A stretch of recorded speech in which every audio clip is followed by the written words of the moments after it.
Hello, I'm Jen Mercier, and today I will be discussing my research findings on the contactless pickup experience for customers. Before I begin, I just want to overview what I will be going through in this presentation. So I'll begin with outlining the whole context and discussing my motivation for the survey study. Then I'll be discussing some of my goals within not only this survey study, but also my previous research. Then I'll discuss the results of my survey and what I found. After the results, I will discuss some of the recommendations and some opportunities for improvements from those results. Then I'll finish with next steps for future explorations and a reflection on what I learned and surprises. So this presentation discusses the results of my survey focused around the contactless pickup experience. So I was motivated to kind of explore this topic with the surge in popularity regarding mobile orders and contactless pickup orders. So mobile orders actually now account for up to 30% of sales at various restaurants.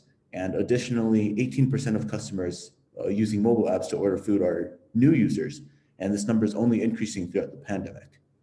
So with the increase in the usage of mobile orders and contactless pickup driving business sales, I was interested in exploring potential ways to enhance this experience. And so the purpose of the study was to identify commonalities between the experiences of contactless pickup for customers. This would include pain points, frustrations, and opportunities based on what was working well. In this presentation, I'll be sharing the results of my findings and recommendations based on those results. And so this study really aims to build on previous studies to aid my understanding about the experience of contactless pickup. So I guess the research process was as follows. I began with a field observation, conducted some interviews, and finally sent out a survey. So from my field studies, I found that customers frequently ordered contactless pickup, but noticed some potential pain points in this use of space and some of the traffic flow within the restaurants, and also some problems during the handoff in the process. These observations helped me consider ways to kind of improve the contactless pickup experience, but also kind of consider safety guidelines during COVID-19. So while I was noted actions and interactions, I was unable to kind of gauge the thought process of an actual customer.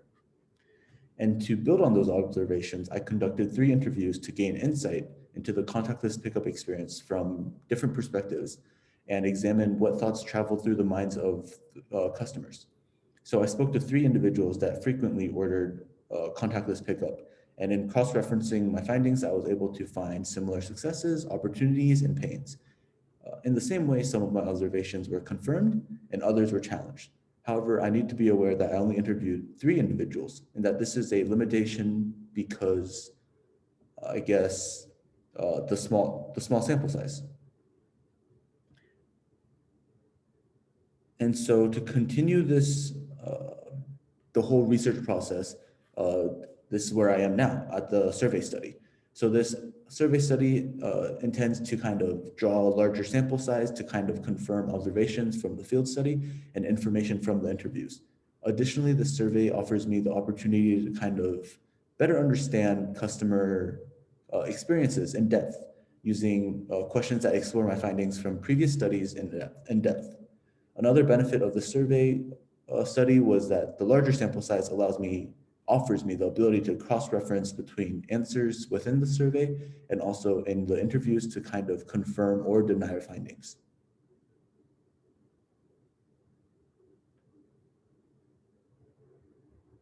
Sorry, it's not. Oh. So my refined design question was, how might we improve the contactless pickup experience at restaurants to better ensure safety guidelines are maintained by the customers? So I was able to survey 21 participants from my various friend groups and network. The survey was given out as a Google form that I linked to users in a message while elaborating on some context, letting potential participants know about my intentions. Included participants were capable and frequently use contactless pickup experiences, the services over the age of 18 years old. Frequently used was defined as using services at least once a week. So I intentionally put less emphasis on individuals who used contactless pickup prior to COVID-19 because this might introduce bias from their previous experiences and what they are used to. And so the high level questions to be answered are, how do customers prefer to know that their order is ready and why, as well as what are the biggest challenges and frustrations during contactless pickup? So it is important to note that, again, like my previous research, the study also has limitations. While it reached a larger sample size than my interviews, the sample size is still fairly small for the context of improving contactless pickup services for customers and restaurants in a larger area. Now, I'd like to discuss three of my takeaways. Takeaways that I noted from the survey results. Across my 21 participants, 19 used contactless pickup for the first time during COVID. I gave less emphasis for the 2 participants that had used this service before, but still noted their feedback. So result 1 was that the speed of the order is the most important element of the pickup experience.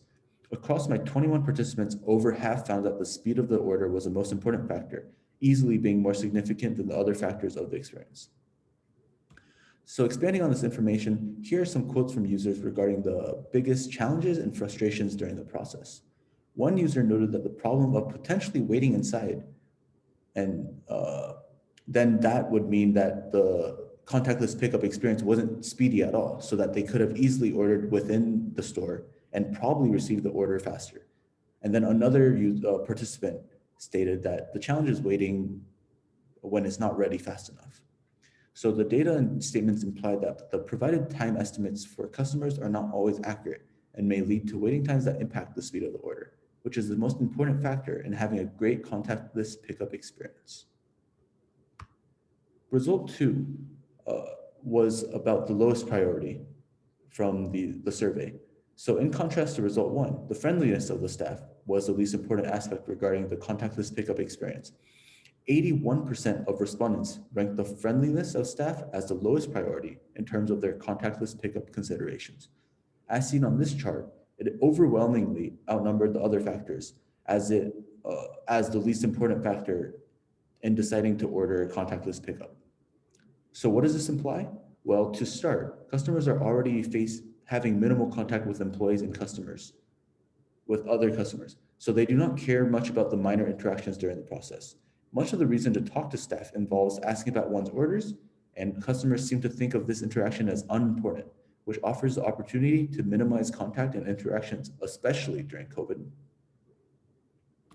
And finally, the last result from the survey was that only 14.2% of people feel unsafe using contactless pickup.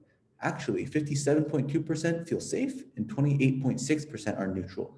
In addition, many participants noted that they used this service not because of COVID, but for other reasons, such as avoiding human interaction. This data implies that contactless pickup is not only being used due to COVID and safety considerations. One participant explicitly stated that they don't need to see people. COVID is not the reason for using contactless pickup.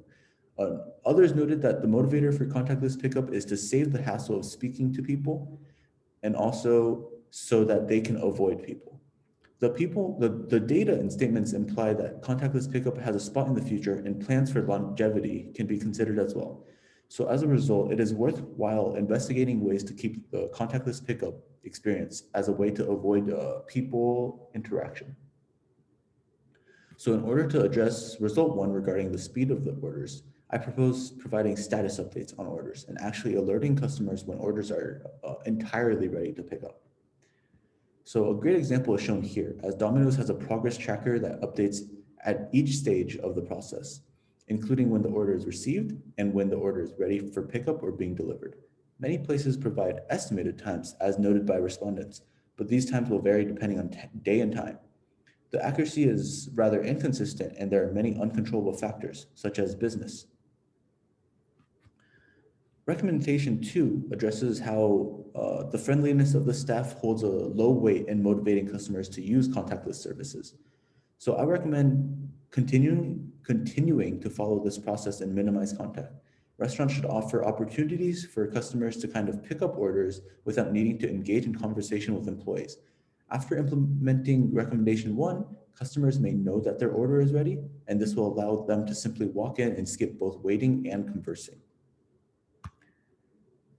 So more specifically, recommendation 2 is to direct customers to a pickup location, shelf, or a counter so that they may grab and go. As seen in this example, Chipotle once had shelves for customers to pick up. However, orders were all stacked together and gathered lots of traffic for customers trying to find their orders among the masses. So Chipotle has now moved away from this practice currently during COVID, but I would propose multiple designated spaces that are organized by something such as last name to reduce traffic and clumping, which allow customers to minimize their interactions with staff when unnecessary. And recommendation 3, finally, is to follows up on extending the longevity of contactless pickup and addresses the fact that many customers use contactless services not due to COVID and safety reasons. So recommendation 3 follows up on recommendation 2, and instead of simply placing orders in a location for customers, I propose offering different pickup methods based on their preferences. So recommendation 3 is to simply allow customers to minimize human interaction for pickup orders even after COVID if they desire, by selecting from options such as pickup on the shelf, because some customers expressed that the lack of human interaction was a primary motivator in using contactless services. However, restaurants should still offer other options such as keeping orders warm and asking an employee on arrival. There are many variations out there that were noted by customers, whether it's in-store pickup, a handoff, or curbside delivery. Here are some examples of these practices used across different restaurants. So on the left is Starbucks, which their mobile app requests that you ask an employee for your order. Dunkin' Donuts in the middle asks one to tap a button for curbside delivery when they arrive. And then Chipotle on the right asks customers to go and pick up their orders on a shelf. This is a recommendation that factors in longevity and considers the future of contactless pickup, rather than just for the COVID-19 pandemic and other safety concerns to improve the experience for customers. Regarding next steps, in a future study, I would investigate further on individual restaurants and their processes. Throughout my research, I have heard a variety of contactless pickup experiences and preferences, and learned that this variation is due to how the experience is not consistent within the process, but rather depends on the restaurant or location. I'd also like to understand the perspective from the restaurants and employees, as the staff are also involved in the process, and the experience can also be improved for them. For instance, as mentioned, Domino's has a tracker that a few participants had noted, while other apps provide estimates, something many participants had discussed. Observing different practices between restaurants and locations will be vital in creating a cohesive system for customers so that they are familiar from restaurant to restaurant, while also enabling employees to have consistency in these practices. And in a future research study, I would also refine my questions more and attempt to connect them more. For example, with better follow-ups. I was surprised to see a lot of commonalities rather than differences. While I had seen differences, I was expecting a larger spread. It was fun to analyze the data and make sense of the qualitative points as well. Thank you.